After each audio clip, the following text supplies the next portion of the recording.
nos ilumine em mais uma noite de estudo, que possamos cada vez mais colocarmos em prática todos esses ensinamentos que aqui temos através desses estudos, e que os bons amigos espirituais nos ajudem mais uma vez em vibrações de paz e de harmonia.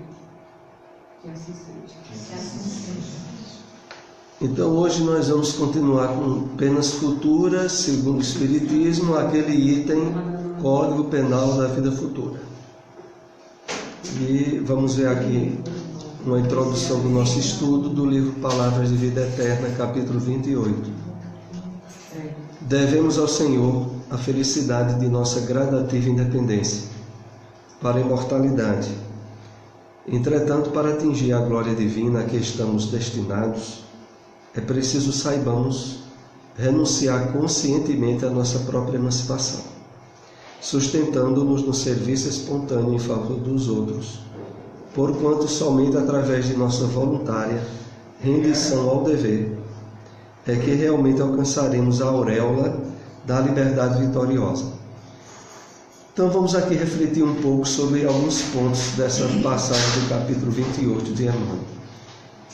Interessante quando ele começa dizendo a nós o seguinte: devemos ao Senhor a felicidade de nossa gradativa independência para a imortalidade. Vejam só, é algo que normalmente nós não refletimos. Boa noite. Devidamente. Vejam só. Felicidade de nossa gradativa independência para a imortalidade. Emmanuel, assim, nos convida a refletir de que o conhecimento e as provas que nós temos sobre a imortalidade era para si devidamente assimiladas e conscientizadas ser um ponto de grande felicidade para nós, né? Não é apenas de uma alegria sucinta, rápida, não.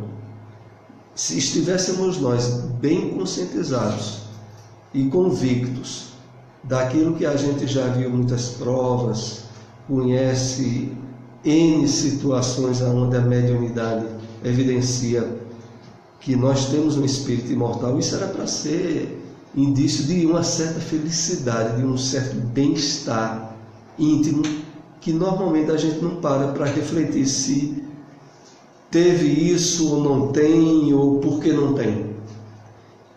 Certamente aí a gente encontrará alguns pontos referentes às dúvidas inconscientes ou do passado relativo a isso. Mas vamos entender um pouco mais esses argumentos quando ele vai dizendo assim: entretanto, para atingir a glória divina a que estamos destinados, é preciso saibamos renunciar conscientemente à nossa própria emancipação, sustentando-nos no serviço espontâneo em favor dos outros. O que é isso? O que é que Emmanuel está querendo dizer com isso? Muitas vezes tem textos assim de leitura e de aparente compreensão simples, mas que a gente precisa parar e refletir o que é que ele está dizendo aqui. Que história é essa de renunciar conscientemente à nossa própria emancipação? Emancipação é sinônimo de libertação, não é? É sinônimo de ganhar maioridade, de ser autônomo. E ele diz que é preciso saibamos renunciar conscientemente. A grande proposta de prática do bem que ele aqui coloca nessa frase, serviço espontâneo em favor dos outros, é que a qualidade da prática do bem ela tem muito a ver com nós realizarmos ela o máximo conscientemente possível, de tal modo que a gente não haja nem por impulso e nem por objetivos de gratificação, de reconhecimentos, até mesmo de ordem espiritual, o que muitas vezes para a maioria de nós espíritas não é fácil, porque habitualmente a gente tem o resquício do egoísmo e de certa vaidade, de sempre quando ajuda alguém ou faz algo por alguém, de ter expectativa de reconhecimento. O que humanamente se falando é certo, é natural. Espiritualmente falando, é necessário subir ainda um degrau na qualidade do bem em relação a isso. Porque, em verdade, quanto mais a gente age como instrumento dos benfeitores, a gente tem atitudes conscientes e absolutamente sem expectativas de retribuição. Expectativa de retribuição significa presença do nosso ego, de alguma maneira, às vezes até disfarçado em termos de reconhecimento espiritual, porque eu digo assim porque até esforços que muitos de nós espíritas às vezes fazem em campanha do quilo ou em trabalhos assistenciais, se a gente não tiver ali assim num nível de desprendimento, de se colocar como instrumento do bem, a gente facilmente tem expectativas de espero que os espíritos do bem estejam vendo o meu esforço, que pelo menos isso que eu estou aqui fazendo esteja sendo visto por eles. Eu não quero que seja visto. Então, esse querer ser visto não deixa de a nossa atitude no bem assim ter seu valor. Mas é claro que o valor seria muito maior e mais intenso se fosse feito com absoluto desprendimento. Esse absoluto desprendimento tem a ver com o que Emmanuel aqui coloca, renunciar conscientemente a nossa própria emancipação, sustentando-nos no serviço espontâneo em favor dos outros. Porquanto somente através de nossa voluntária rendição ao dever é que realmente alcançaremos a auréola da liberdade vitoriosa. A auréola, aqui lembrando, é a coroa, né? É que alcançaremos a coroa da liberdade valiosa. Emmanuel aqui coloca, para a gente finalizar essa interpretação, 2 pontos. Primeiro, em início ele fala sobre a questão de estarmos bem conscientes da felicidade que deveríamos usufruir pelo conhecimento da imortalidade, que normalmente a gente não faz. E o segundo ponto é que, tendo adquirido essa consciência da imortalidade, nós ainda podemos nos projetar para mais à frente. E qual é o mais à frente? A liberdade que ele diz, essa coroa da liberdade vitoriosa, que é aquela na qual todos os valores, todos os recursos de natureza material e humana, que antes a gente poderia dar um valor diferenciado, foram superados. Nós nos sentimos como instrumentos dos benfeitores, como Paulo dizia, já não sou eu quem vive, é o Cristo que vive em mim. Essa condição final que Emmanuel propõe em outras palavras, de que na medida em que a gente de fato desprende-se voluntariamente de qualquer reconhecimento, torna-se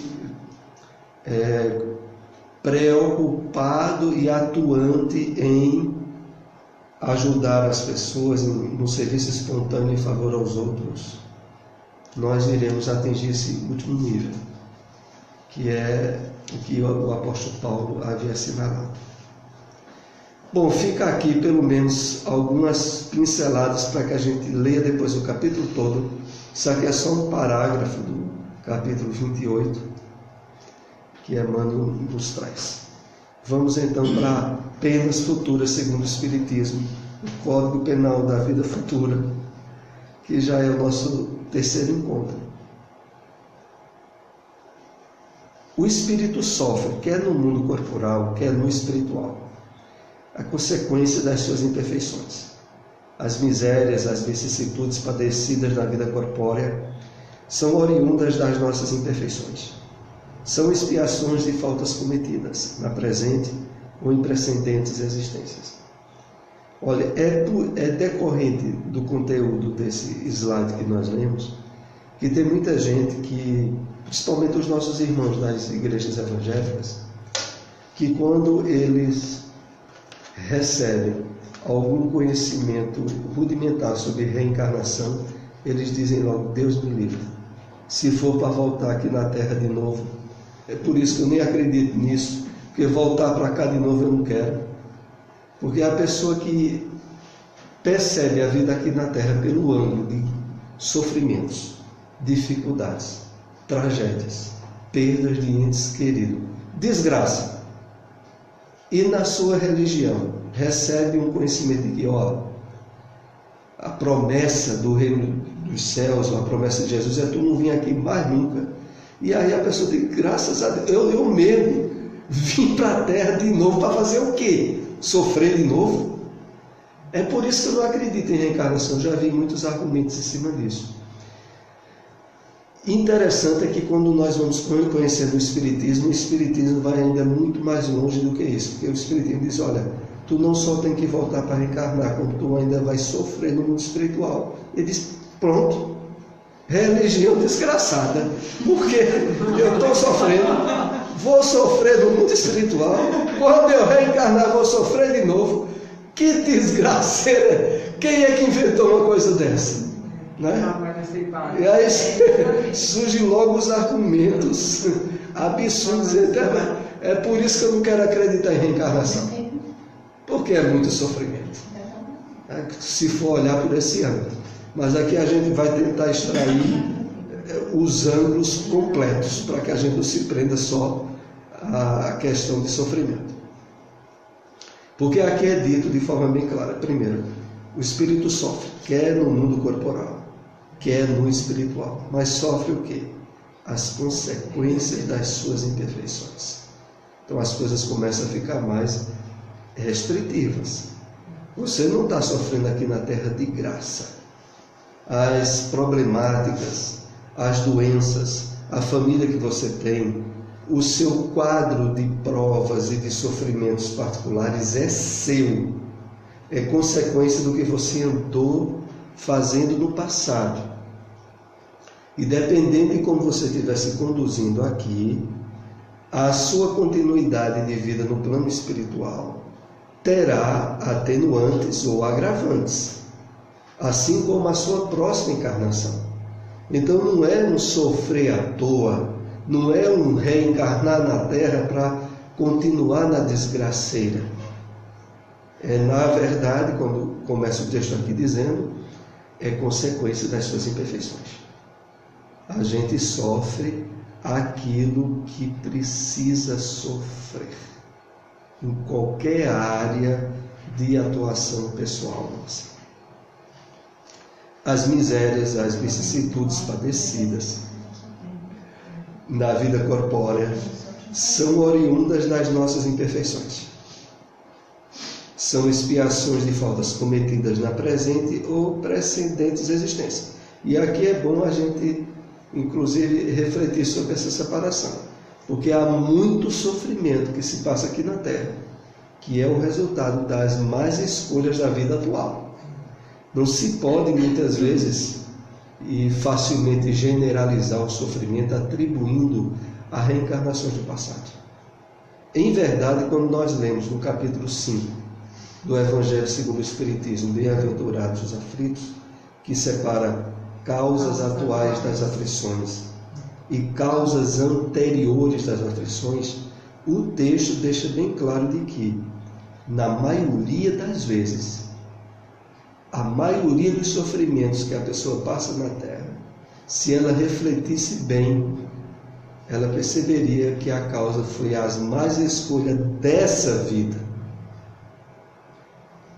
E só a ela a responsabilidade deveria estar sendo bem assumida por aquele que errou. Então, quando a gente busca causas de sofrimentos anteriores, a gente vai situar doenças congênitas. Realmente, uma criança que já nasce portadora de uma doença grave, a causa a gente sabe que é em vidas anteriores. Não tem nem para onde. O tipo de família na qual a pessoa reencarnou. Ela reencarnou naquela família e, pelo menos nessa existência, ela não pôde escolher reencarnar noutra família. Ela reencarnou nessa família por consequência das vidas anteriores. Então, a família na qual a gente reencarnou, pai e mãe, sobretudo irmãos, Aí sim, se foi um campo rico de provas e de expiações, as causas são da vida anterior. Mas aí, veja, afastado parte dessas situações básicas, aí a gente vai ter, vejam só, as escolhas na área da educação, da profissão, as escolhas na área de relacionamento, de casamentos. Então há uma grande quantidade aí de situações e vicissitudes na nossa vida pessoal, que aí é dessa vida. Aí é o que você andou através da maturidade espiritual que você trouxe, definindo por essas escolhas agora. Vamos aqui para mais um slide. Pela natureza dos sofrimentos e vicissitudes da vida corpórea, pode julgar-se a natureza das faltas cometidas em anterior existência e das imperfeições que as originaram. Então aqui nos é fornecido, nessa parte do Código Penal das Vidas Futuras, um dado importantíssimo. Observemos cuidadosamente a experiência existencial que estivemos tendo até agora. Ela nos oferece um quadro de detalhes precisos do tipo de espírito que a gente andou sendo no passado. É para isso que isso aqui nos orienta. A gente às vezes vê muitas pessoas dizendo: eu queria saber o que é que eu fui numa encarnação anterior. Se eu pudesse, eu faria uma regressão de memória. Se levasse a sério, por exemplo, o conteúdo desse slide aqui que a gente está aqui trabalhando, não precisa de regressão não. Analise direitinho como é que está a sua vida, as suas áreas de maior dificuldade, as suas áreas de maior facilidade. Você tem uma ideia de quem você andou sendo no passado. Você vai ter muitos dados para lhe dar um quadro de relativa precisão de como é que você andou sendo. E a partir do que você está fazendo agora, o que é que ele vai lhe aguardar mais à frente. Porque agora, em realidade, tanto na Terra quanto no plano espiritual, nós sempre estamos em fase de plantio e colheita. Plantio e colheita são fases que tanto se dá aqui na Terra como encarnado, quanto no plano espiritual como desencarnado. A expiação varia segundo a natureza e gravidade da falta, podendo, portanto, a mesma falta determinar expiações diversas, conforme as circunstâncias atenuantes ou agravantes em que for cometida. Então aqui nós somos assim bem colocados na parede em relação a não julgue erro de ninguém. Você não sabe o que está no passado dessa pessoa. Você pode ter uma ideia do que é a pessoa agora, na experiência encarnatória agora. Mas o que determina as ações dela, muitas vezes, não é só o agora. É o agora e o passado.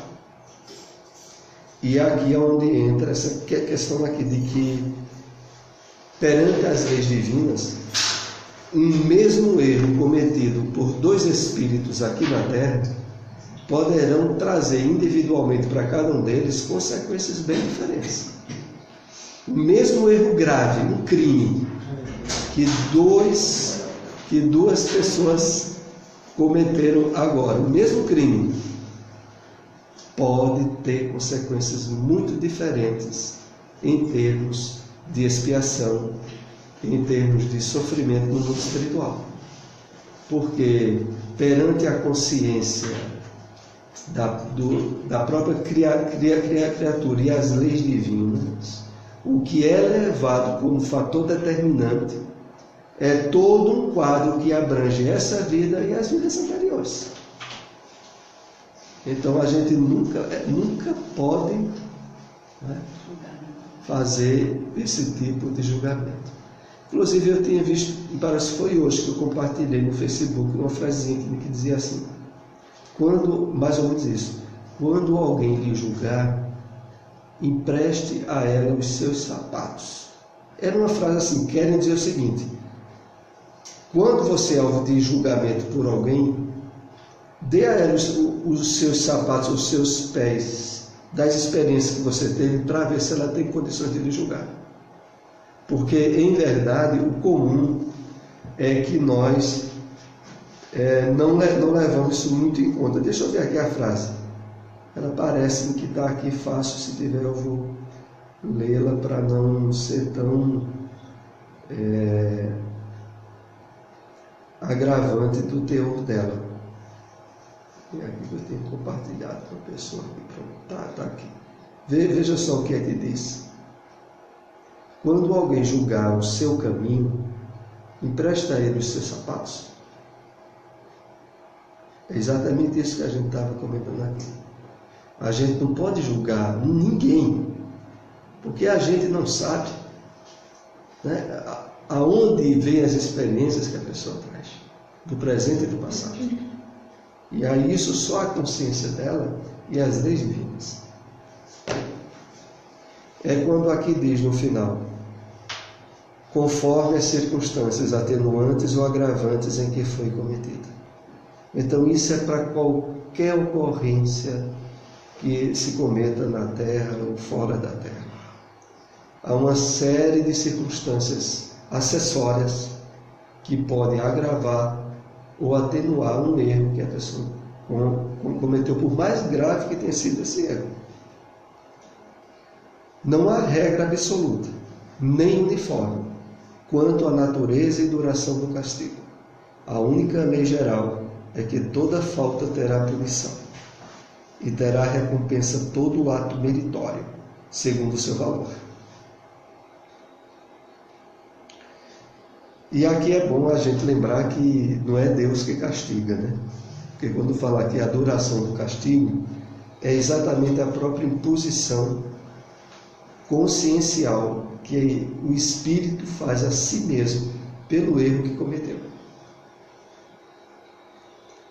E depois aqui é acrescentado de que uma coisa é certa, toda falta tem punição, mas que também todo ato meritório tem uma recompensa, tem um valor. E é por isso que os espíritas, todos nós, pelo conhecimento que adquirimos da doutrina, somos candidatos conscientemente acordados para fazer o bem o máximo possível, né? Porque não tem ideia dos erros que cometeu no passado, mas sabe que através dos esforços reiterados em fazer o bem, estará criando um campo de atenuação, de alívio, de redirecionamento para o mal que tenha criado, né, no passado. A duração do castigo depende da melhoria do espírito culpado. Nenhuma condenação por tempo determinado lhe é prescrita. O que Deus exige por termo de sofrimentos é o melhoramento sério, efetivo, sincero, de volta ao bem. O castigo, a duração do castigo depende da melhoria do espírito culpado. Nenhuma condenação por tempo determinado lhe é prescrita. Então é por isso que, lembrando aquela situação de pessoas que cometeram suicídio. Primeiro, a gente não sabe os atenuantes nem os agravantes. Não tem ideia das experiências do passado da pessoa. E, em segundo lugar, também não pode dizer quanto tempo de sofrimento ou averiguar isso a pessoa vai estar no mundo espiritual em termos de inconsciência e de sofrimento absoluto. Não se pode fazer isso. Porque, em verdade, as leis divinas não punem ninguém e nem a consciência da própria pessoa. Na verdade, o que vai haver é o quê? Uma necessidade de reharmonização, de reequilíbrio e que depende de todo o passado no qual a pessoa está ligada e não daquela experiência que houve agora aqui na Terra. Quando aqui diz o que Deus exige por termo de sofrimento é o melhoramento sério, efetivo, sincero de volta ao bem, entendamos, é o que a presença divina na nossa consciência exige. Desse modo, o Espírito é sempre o árbitro da própria sorte. Então, aqui é a consequência do que eu tinha acabado de falar. O árbitro, o juiz, é o próprio Espírito. Podendo prolongar os sofrimentos pela pertinácia do mal, ou suavizá-los e anulá-los pela prática do bem. Eu me lembro de uma expressão que Décio Iandoli, em uma palestra dele, ele comentando essa questão de sofrimento pós-morte, ele usou dizendo que antes de ele conhecer o Espiritismo, pela tradição da Igreja Católica, ele sabia que, independente de como tivesse sido a vida dele, ele chegando nas portas do Reino dos Céus encontraria São Pedro, né? E ele tem certeza, ele dizendo que ele tinha certeza que São Pedro se condoeria dele, né? Tá certo, você errou aqui, mas também acertou aqui, e faria um baseado para que ele tivesse acesso ao Reino dos Céus. Só que depois que ele conheceu a revelação espírita, ele disse que agora tem um problema sério, porque não tem mais São Pedro, né, esperando na porta do céu. E ele disse que o que vai ter é a consciência dele, podendo naturalmente projetar numa tela de LCD o passado de experiência última encarnatória dele, para que ele mesmo defina em que lugar ele vai ficar. Ele disse que a situação é muito mais incômoda, porque seria muito mais fácil ter um velhinho, né, amoroso, que iria se condoer das circunstâncias humanas, quando agora o problema é que vai ser ele, perante ele mesmo, e aí a coisa fica muito mais séria.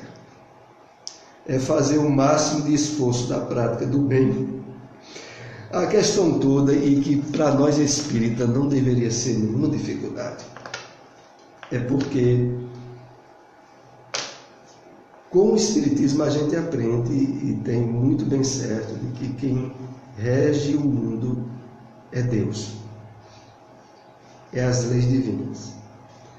E pelo que a gente aprende no Espiritismo, é de que pessoas que vão cruzar nosso caminho, ou situações que vão acontecer, na qual a gente é chamado para agir no bem, houve causas, há razões para isso.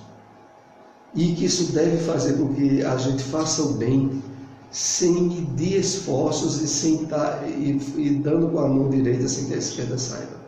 O espírita sabe porque tem a compreensão consciente dessas leis.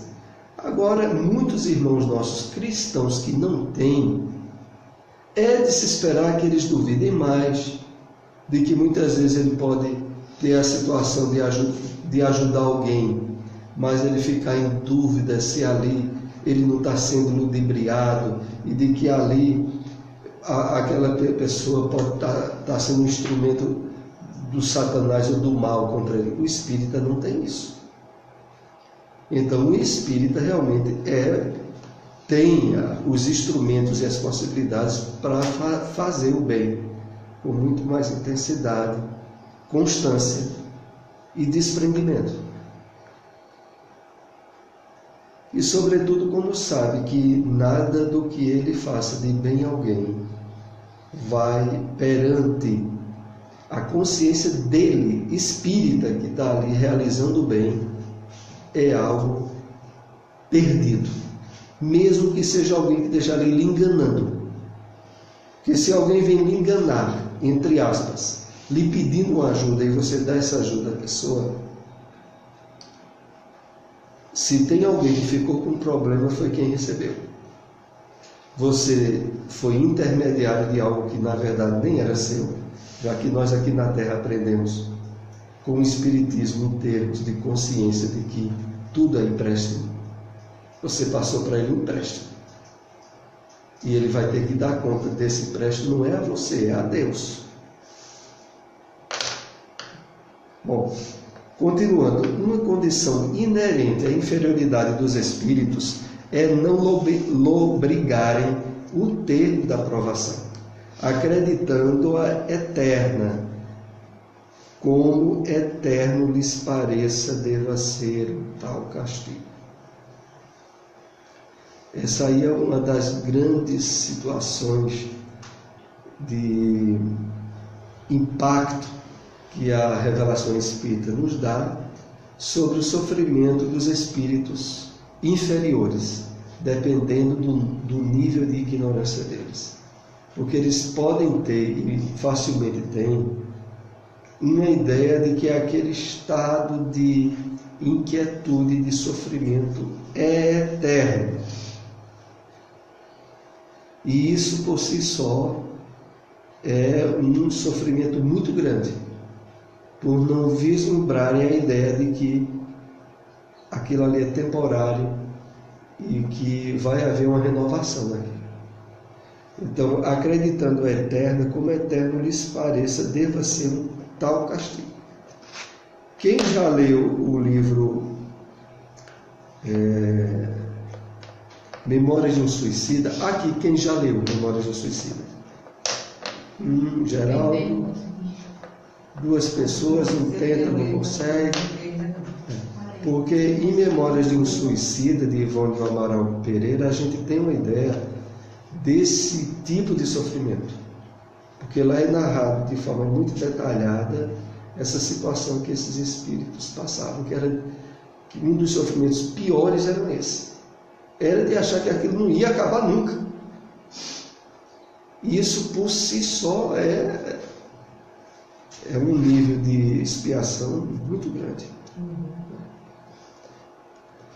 O arrependimento, conquanto seja o primeiro passo para a regeneração, não basta por si só. São precisas a expiação e a reparação. Arrependimento, expiação e reparação constituem, portanto, as três condições necessárias para pagar os traços de uma falta e suas consequências.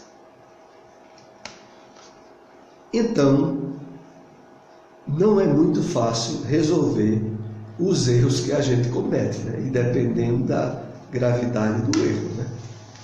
Porque não é apenas ter tido a consciência de culpa e dizer eu me arrependo. Depois do primeiro passo, que é o arrependimento, tem outro degrau de expiação e de reparação.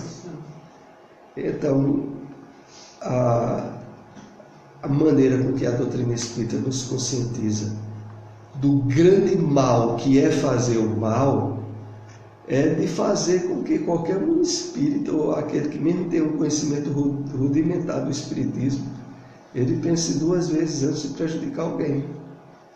Mas vai dizer isso no Evangelho?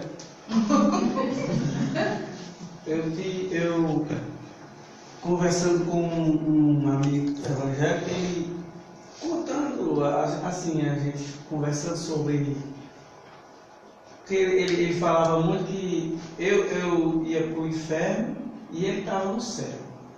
Mas irmão, eu não vou fazer mal a ninguém, nunca fiz assim coisas graves com ninguém. Aí comecei a narrar o que eu sabia dele, né? Nesse tempo eu não era espírita. Aí eu digo, bom, e o que o senhor já fez? O senhor acha que o senhor vai para o céu? Disse, mas o que eu fiz foi jogado no mar do esquecimento. Jesus já me perdoou. Eu disse, então tá bom, então eu estou frito. Eu devo muito lá. Porque eles acreditam, né, nessa tese que se arrependeu, está perto do mar. Eles acham que não vai ter uma reparação, não vai vir uma reparação por trás disso. É porque é a consequência daquela passagem, né, do bom ladrão Dimas na cruz. Né?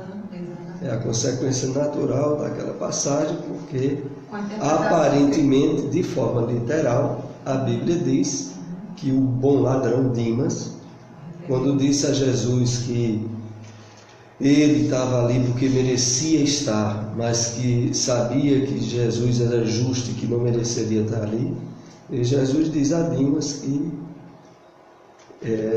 naquele mesmo dia, Dimas, ainda hoje estarás comigo no paraíso. E aí os nossos irmãos evangélicos levam ao pé da letra. Apesar de que, se fosse sincero em levar ao pé da letra, entenderia que algo estava errado. Por quê? Jesus ficou 3 dias, segundo a Bíblia, no Seol, na sepultura, no túmulo.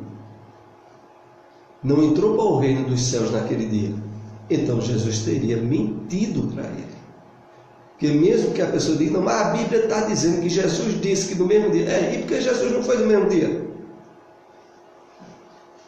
É preciso questionar dentro do mesmo texto literal. Jesus foi crucificado na sexta-feira e só no domingo ressuscitou. Então, como é que fica essa história? Já se percebe logo que algo está errado. E o erro a gente sabe que é de pontuação. Porque o hebraico não tem os sinais de pontuação que o português tem. Então, na verdade, Jesus disse: te digo hoje, estarás comigo no paraíso. Era uma afirmação que Jesus dizia se referindo àquele momento, mas que se projetava para o futuro do ladrão.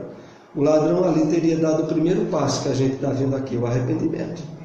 Agora haveria ainda expiação e reparação. Um dia ele estaria, mas não era ainda hoje. Ainda hoje, como o próprio Jesus ficou até o domingo da ressurreição. Então não poderia ter sido. Sem contar que ele, nesse meio tempo, ele desceu à mansão dos mortos também, né?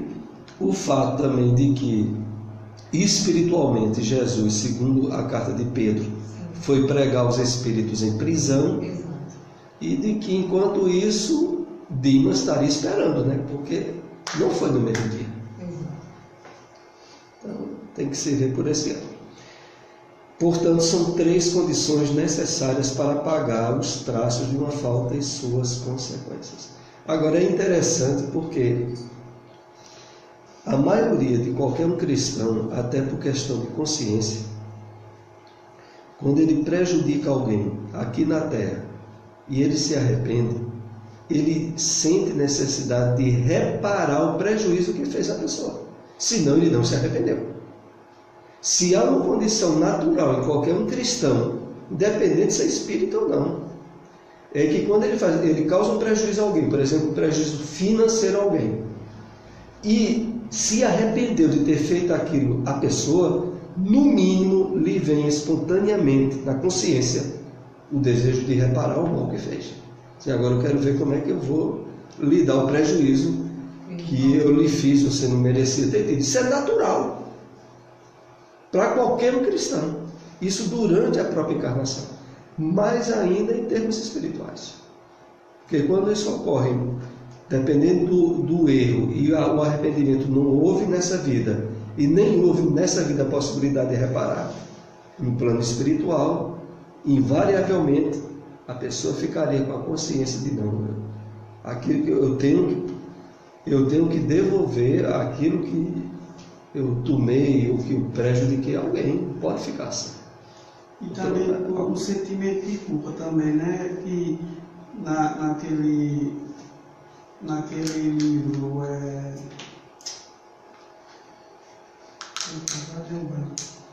A Vida Continua. Aquele senhor que ele pensa que matou o amigo e não foi ele que matou. E ele foi para o plano espiritual com aquele sentimento de culpa. Foi, exatamente. E lá foi que ele descobriu que não tinha sido ele não tinha aquela culpa. É verdade. Né? Não tinha sido ele, tinha sido outro amigo dele que matou a pessoa e jogou a culpa dele diretamente. Vamos ver aqui o último slide para comentarmos hoje. O arrependimento suaviza os traços da expiação, abrindo pela esperança o caminho da reabilitação. Só a reparação, contudo, pode anular o efeito, destruindo a causa. Do contrário, o perdão seria uma graça, não uma anulação. Então, esse texto nos chama a atenção quando diz que o arrependimento suaviza os traços da expiação. Pelo seguinte: muitas das vezes, dependendo da situação de ignorância e de alienação de um espírito que errou muito, ele reencarna sem ter se arrependido e reencarna expiatoriamente. É o que, aliás, faz com que muita gente aqui na Terra se coloque contra Deus e contra a vida quando tem uma vida com determinado sofrimento que ela não entende por que está passando aquilo e se revolta contra aquilo. Passar por um sofrimento aqui na Terra e se revoltar é sinônimo de que é uma expiação. E é sinônimo de que há causas espirituais necessitadas de serem resolvidas. É por isso que qualquer um de nós que vai conhecendo bem o mecanismo justo das leis de Deus, sabe que independente da experiência que esteja tendo aqui na Terra atualmente, ela nunca pode estar revoltada contra dificuldades ou sofrimentos que passa. Ela não pode estar se achando injustiçada e de estar tendo uma vida que não mereceria ter. Porque qualquer uma dessas situações significa que a pessoa está expiando algo que veio a pulso. Mas teve que vir.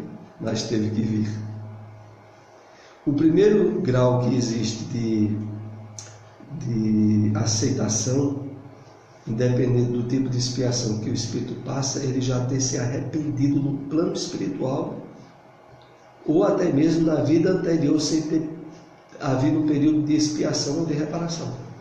Aí ele reencarna, mesmo numa situação de uma doença grave, mas ele é alguém resignado.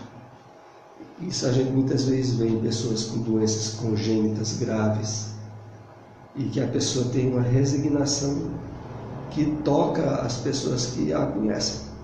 É o resultado de que é um espírito que arrependeu-se plenamente e está agora em expiação. E por isso tem a resignação bem estabelecida nele. Bom, a gente vai ainda continuar na próxima semana com esse tema. Precisamos findar um pouco antes devido ao passe, né? E esse assunto, de certa maneira, são 33 códigos, leis. A gente está vendo, leva algumas semanas analisando algumas. Não adianta apressar muito, não. Alguém tem alguma pergunta? Aí a gente pode talvez interromper e ver alguma pergunta sobre esse tema. Eu parei aqui no slide 9, até separar aqui. Só para deixar mais lembrado aqui.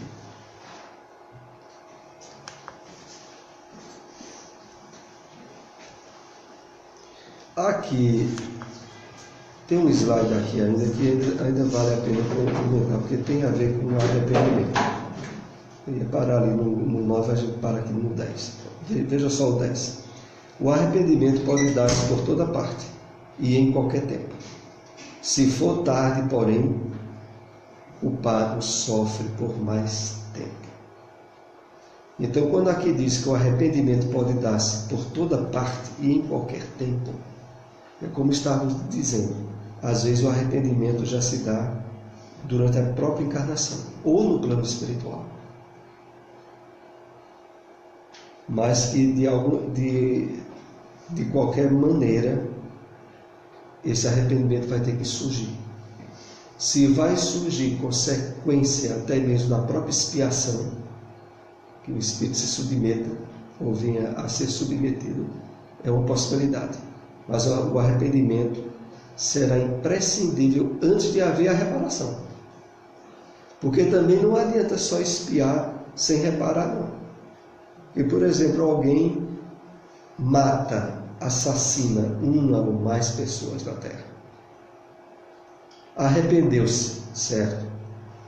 Teve uma encarnação com até a possibilidade de ter os membros amputados ou vir com a doença congênita grave sem os membros. Isso é uma possibilidade. Não é que tem que ser exatamente assim. Mas a gente sabe que uma das consequências naturais da consciência gravemente em culpa por ter matado alguém é o espírito direcionar todo o desequilíbrio dele para aquele órgão do corpo dele que ele usou para causar o crime. É quando entra a questão de mutilações em braços, em mãos. Então a gente sabe que isso é uma possibilidade, mas isso não significa que o espírito arrependeu-se, muito menos que ele reparou. Porque a reparação para crimes, muitas vezes, se dá com a devolução da vida em termos físicos. Muitas vezes, nem sempre, mas às vezes se dá. A gente tem alguns casos nos livros de André Luiz, né, onde o filho de hoje foi assassinado pelo pai na encarnação anterior. E na encarnação atual veio como filho dele. Mais de uma vez isso ocorre. Tem a ver também com aquela passagem bíblica, né? Se tua mão for motivo de escândalo, cortada. Né? Tem a ver também muito com a passagem referente aos escândalos. Ai do mundo por causa dos escândalos, né? Como Cristo havia dito. Então vamos para a prece agora, né? Parar aqui no slide 10. Agradecidos estamos ao Pai por mais esta oportunidade de estarmos aqui reunidos em Teu nome. Pelo amparo dos irmãos e amigos espirituais aqui presentes, trabalhadores desta casa, nos auxiliando no entendimento do estudo escolhido para a noite de hoje. Que possamos voltar aos nossos lares com a paz, com a harmonia e a tranquilidade do Mestre Jesus. Que assim seja.